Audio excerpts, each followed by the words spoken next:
Hi, my name is Sujan. I'll be your nurse practitioner today. Okay. First, I want to let you know we're recording this, and I will be submitting it to the university for my professors to look at it and grade on me. Okay? Is that okay with you? Do you consent? Yes. I also want to ask the legal guardian who is also recording this video. Is that okay for me to record this and upload it in YouTube? Yeah, no problem, For Sujan. educational Yeah, purposes. no problem. Go ahead. All right. Can you tell me your name? Ushan. Ushan. All right. Can you tell me your birthday? June 29, 2012. All right. Okay. So today we're gonna be doing your head, eyes, ears, nose, and throat exam. Okay. We're gonna take a look at your whole head, your mouth, and everything. All right. Okay. All right. So first we'll start with the head. First we'll inspect the head. I'm looking for hair distribution. I'm looking for hair texture, which is fine. I'm also gonna palpate the head. I'm trying to look for any bumps or any lesions or any cyst, any hematoma, any tenderness. Also upon inspection, I'm looking for the contour of the skull. After my head inspection, I am going for eye. I'm gonna inspect first. I'm looking at the eyebrows, looking at the eyelids. I'm looking for any cyst or any wound. I'm looking for any visible exudates coming out. I'm also looking for the any exophthalmos or ptosis or any drooping of eyelid. I'm looking for the color of the sclera, which is white. I'm looking at the palpebral conjunctiva, which is pink in color.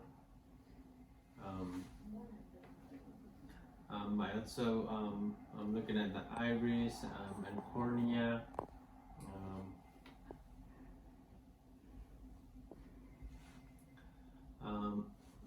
And I am going to use my ophthalmoscope to get a better view at the iris and cornea. So I'm just going to shine a light. And I see crescent hollow shadow.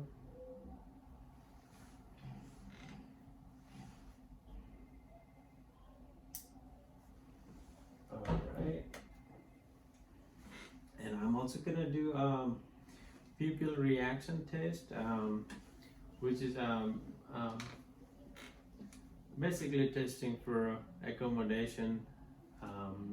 It's looking for the pupillary reaction, constriction, dilation when there is light. So I'm gonna do a direct light test where I'm gonna shine the light in both eyes, and I see pupils constricting directly with the light.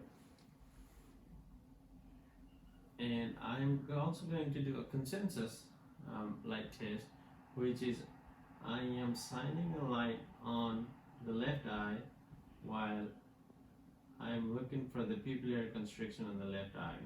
So both eyes, both pupils should constrict. Same thing with the right eye, and I'm looking for left eye pupil to constrict. That's light reaction test. Also, we're gonna test for visual acuity. So visual acuity, we're gonna test with Snellen's chart, which is a pocket chart. So for this, I'm gonna be standing at 6 feet and asking my patient to close his one eye and read the line, the smallest line that he can read. So we're gonna assume that because of the limited space, we're gonna assume that I'm at 6 feet, and I'm gonna ask Usan to close your right eye. All right, and then just read the lowest line you can read. L T F P H. All right. Now close your other eye and read the lowest line you can read. L T F P H. All right. Now remove. Now read with both eyes open. L T F P H. All right. Perfect. So Usan does have 20/20 vision.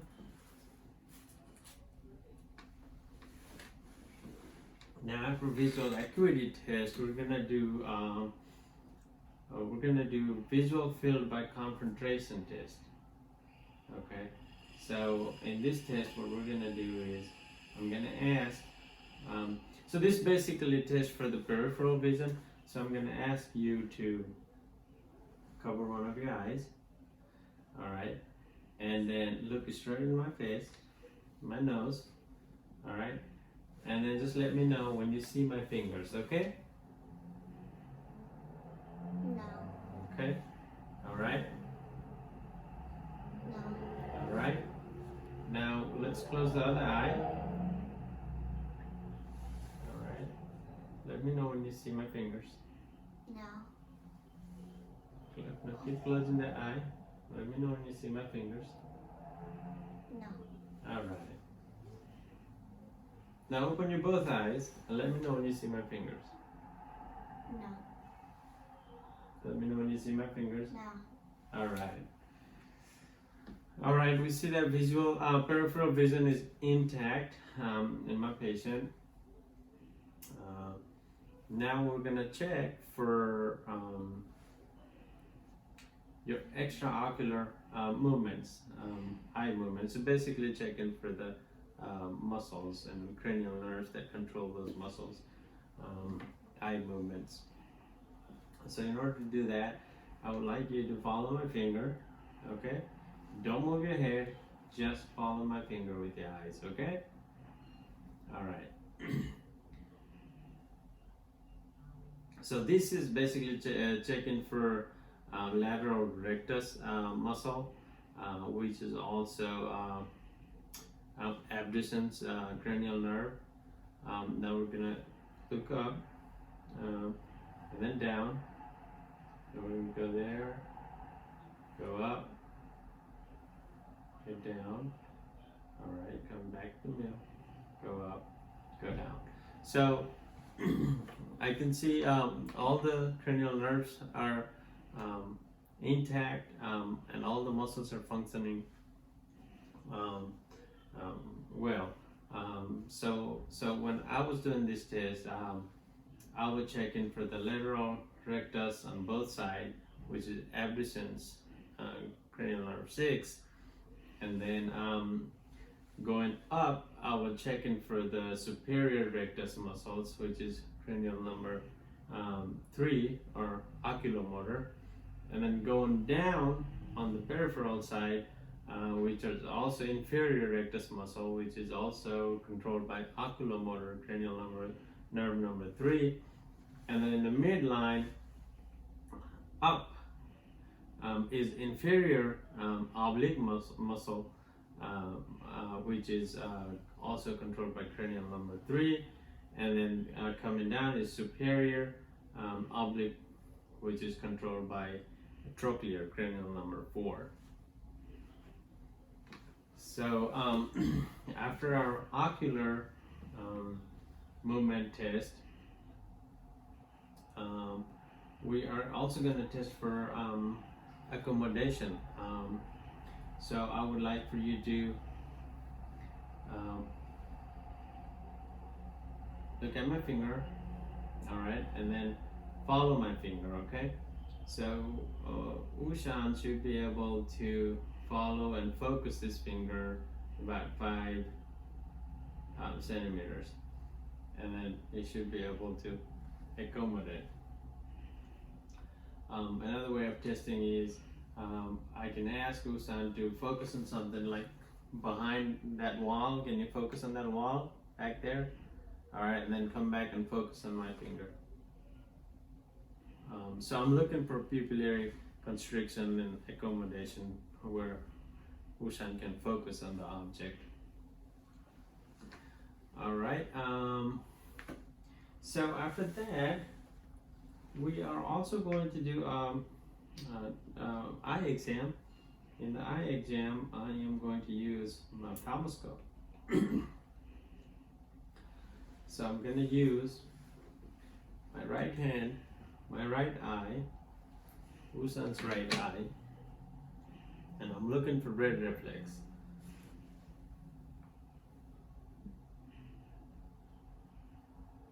So I can see the red reflex in his eyes, and I am also going to go and take a deep look into his eyes. While maintaining safety, I'm going to use my hand to guide me so I don't go all the way, and it allows me to stop when I touch his face.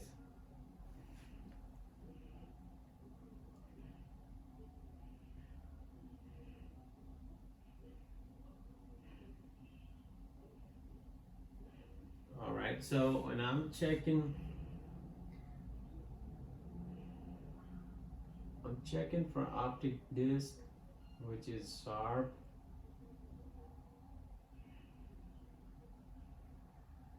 I can also see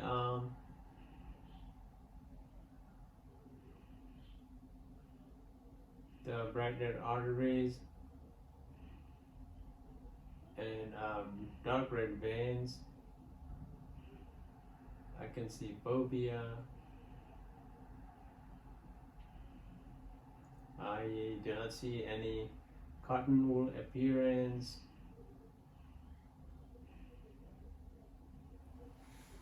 Alright, and then we're going to do the same thing on the left eye, my left hand, left eye. Gonna look for the red reflex and look for the optic disc, fovea, retina. I look for any abnormalities, which I do not see anything.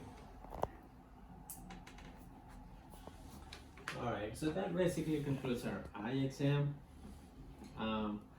Now we're gonna move for the ear exam. First I'm gonna inspect the ears. I'm inspecting the external ear. I'm looking at the lobe, pinna, looking at the shape, contour. I'm also looking to see if there are any rashes or any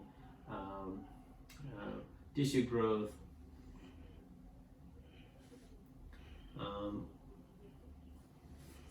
After inspection, I'm going to do I'm going to use my ophthalmoscope. Otoscope to visualize the inner ear.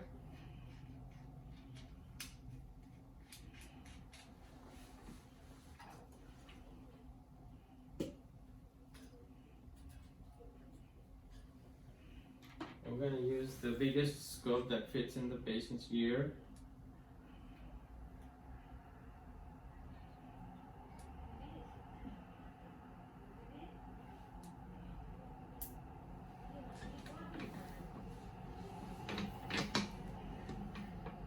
So I am going to, since it's the children, I'm going to pull up and back.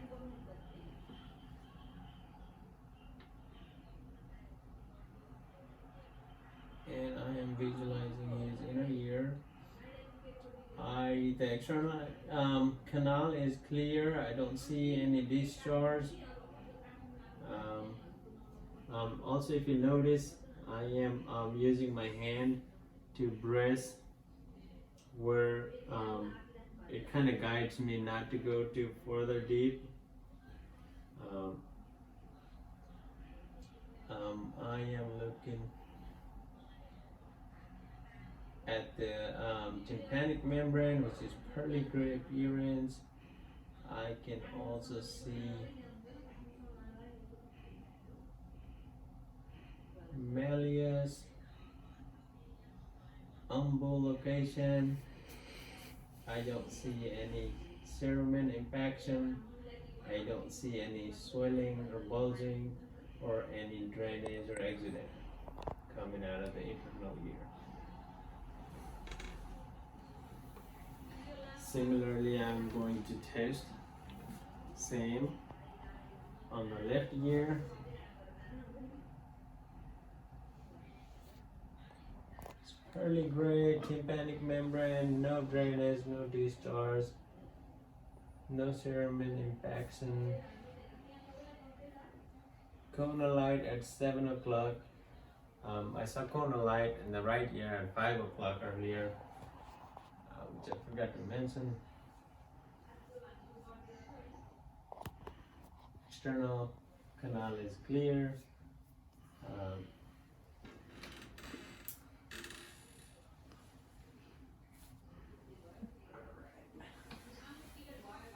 Okay. Are you comfortable? Everything okay? Yes. All right. Now we're gonna do his hearing test. So we're gonna basically generally start with the general gross hearing test. So I'm gonna use a whisper test, in which I'm gonna stand behind my patient, have him close this ear on this side and this side. And I'm gonna whisper 2-syllable word or 3-syllable word or word and numbers and ask him to repeat. Baseball. Football. 357. All right. I'm gonna do the same thing on the right ear.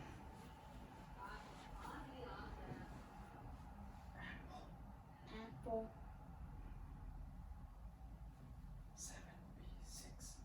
7B6. All right. So that concludes whisper test. His gross hearing is intact. Basically, cranial nerve number 8, vestibulocochlear nerve, helps with the sensory neural hearing. And we also have special tests like HEENT test and Weber test to check for sensory neural and conductive hearing loss. So we'll start with the Weber's test, where I'm going to use the tuning fork and ask my patient which side he can hear the sound, or does it lateralize to either sides. Which side do you hear it? Both. Right? That was Weber test. This is HEENT test. I'm gonna put my tuning fork to the mastoid process here and ask the patient to let me know when he stops hearing this. Let me know when you stop hearing this. No. Okay, can you still hear it? No. Okay. So gonna do the same thing on the right ear. Let me know when you stop hearing this. No. Let me know when you stop hearing this. No. Okay. So this basically concludes HEENT test, where air conduction is greater than bone conduction. Basically, when we brought this tuning fork here, the air conduction, the patient could still hear the air conduction. All right. So basically concludes our ear exam, unless think of anything else. Now we will go ahead and do your nose. We'll check your nose inspection. So first I'm gonna look at the nose. I'm gonna look at the symmetry, which is midline. I don't see it deviated anywhere. I'm gonna palpate the tip of the nose, which is cartilage. No tenderness. I don't see any rashes, any bumps, any growth in the nose. Now we're going to palpate for the sinuses. I'm going to palpate for the frontal sinus, which is right over here, and then the maxillary sinus, which is right here. Is it tender? Does it hurt? No. Okay, all right. Now we're again going to use our otoscope and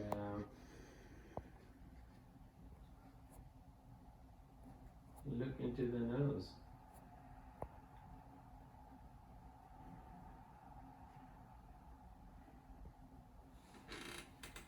All right, so we're gonna look for the mucosal lining, turbinates, if there are any discharge, any swelling or any bleeding. So we're gonna look for the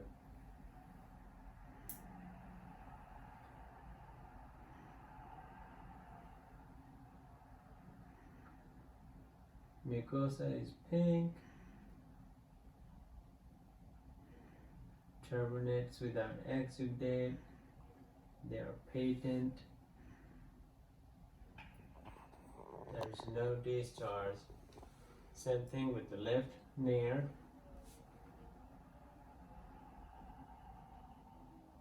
Patent. Turbinates.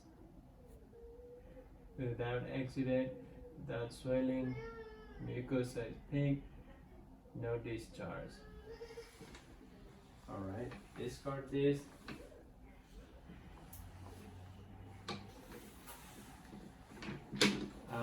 Also, if there was some flavor, I would have my patient smell it and tell me the flavor or tell me the smell of it for the smell test on each side.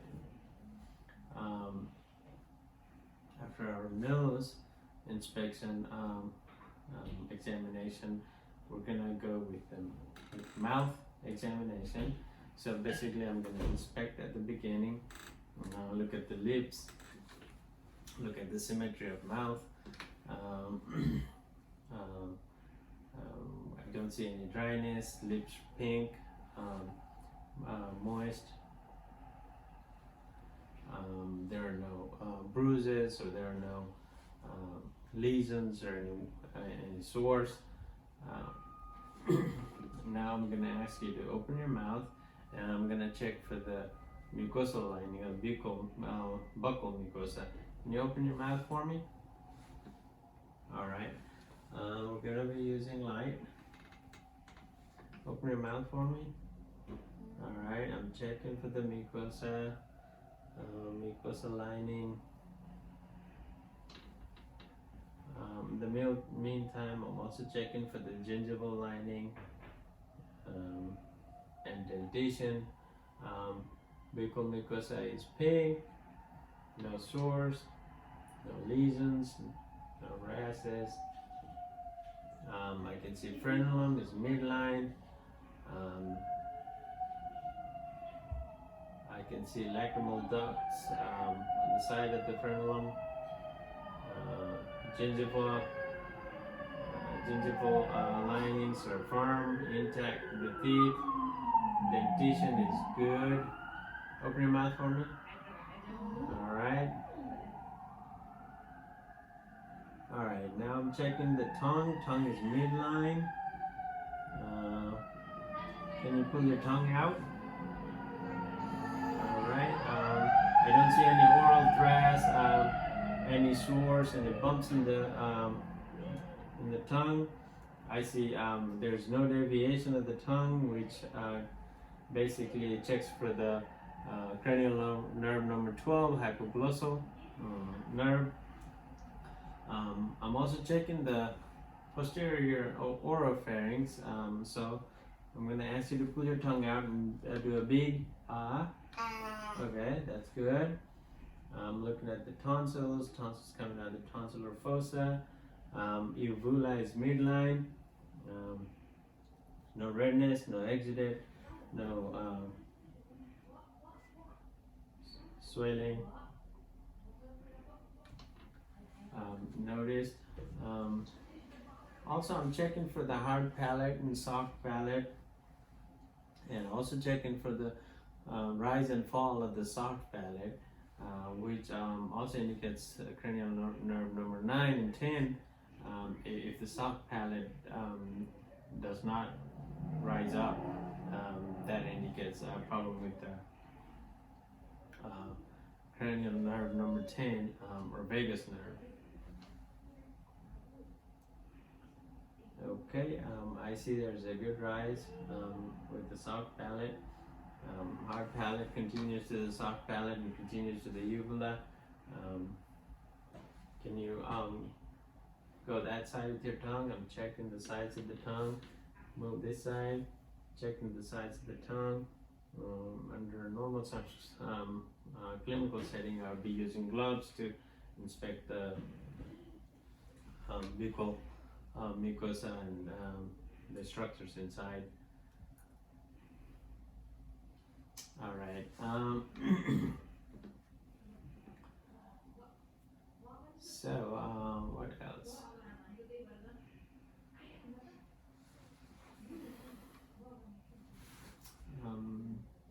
Now, after we did your mouth, we're gonna check for your neck. So basically, I'm gonna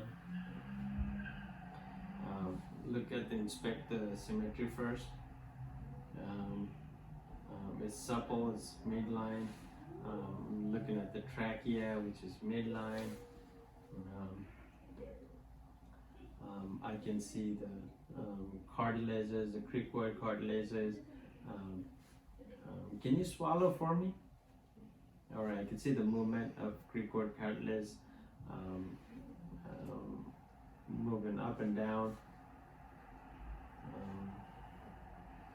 And we're also gonna do with the neck. We're gonna do some tests. We're gonna do some range of motion tests to check for the sternocleidomastoid muscle, sternocleidomastoid muscles. So I would like for you to turn to the right and then turn to the left. All right. All right. Can you put your neck forward like this? All right. And go back like that. All right. Okay. Straighten up. Straight. Okay. Let's see if we can go this way and go this way. All right. Now let's see if you can turn your head against my hand. Against my hand. So try turning this side, and I'm gonna, on the right side, I'm gonna try to stop you. Turn. Turn to the right. Turn. Rotate. Rotate your head. All right. Good strength. Rotate your head. Okay. Good strength. There you go. All right. That's good. All right. Also, see if you can do some shoulder shrugs. Perfect. Also, I would let my patient swallow some water to check for the thyroid up and rising. I don't have a cup, but I'm gonna let him drink this. And check for the thyroid rise.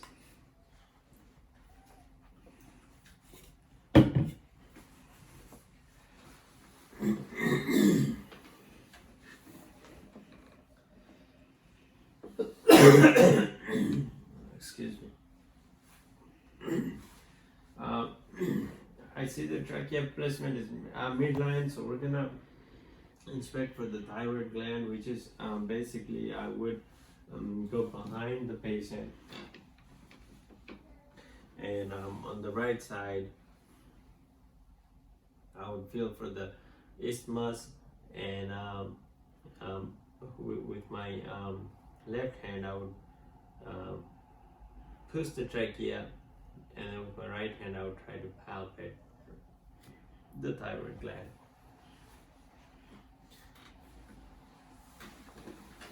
Okay, are you okay, comfortable? All right. Now we're gonna check for the lymph nodes to see if they're tender or if they're swelling. So first we'll start with the, we're gonna use the pads on my hand. We're gonna start with the pre-auricular lymph glands. They're right in front of the ear. And then post-auricular, which is right behind the ears. Then we go for occipital, which is right behind in the head. And then we're gonna go for tonsillar lymph, which is right here. And then a submandibular, right here. Submental, right here. And then we have subclavicular, which is right above the clavicle. Palpate it right here. I mean supraclavicular, and then subclavicular is right below. And then we have anterior and posterior cervical, which is anterior cervical would be right here, and then posterior cervical would be right here. So I'm looking for any tenderness, any swelling, and involvement of the lymph nodes, which I do not find anything. Were any of those tender? Were they hurting when I pressed on it? No. All right. So basically, that concludes our HEENT exam. You have any questions for me? No. All right. So that basically concludes our HEENT exam. Thank you for being my patient today. All right. Thank you. Thank you so much.